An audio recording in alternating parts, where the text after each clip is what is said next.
তার নির্দিষ্ট কোনো বাঁধন নাই, কোনো সাধন নাই, কোনো ঘণ্টি নাই, ধর্মকুণ্ডের বাইরে ব্যাপক ব্যাপার এটা। এটা কোনোভাবে যে আপনি কোনো কিছুর সাথে মেশাল দেয়া যাবে না। একটা গান শুনলাম চমৎকার, আমার রাসূল আকরাম সাল্লাল্লাহু আলাইহি সাল্লাম আমার দয়াল নবীকে নিয়ে, সেই গানের মধ্যে কথা হইল নবীজি আদম শফিরও বাবা, নবীজি আমার কাবারও কাবাতে। আমরা জানি যে মুসলমানের পিতা হলো ইব্রাহিম খলিলুল্লাহ, শফিউল্লাহ আবার বাবা হইল কি?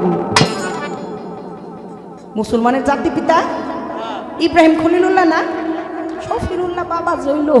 এটা কেমনে বাবা? আপনি পাগল মানুষ, নিশ্চয়ই এটা পাগলামি আপনার ভিতরে আছে, নেলে তো আর আপনি এই কথা কোন নাই। সাধক লেখছে তার ভাবে, আপনি যেহেতু গাইছেন না, আপনি আমার কাছে সেই সাধক।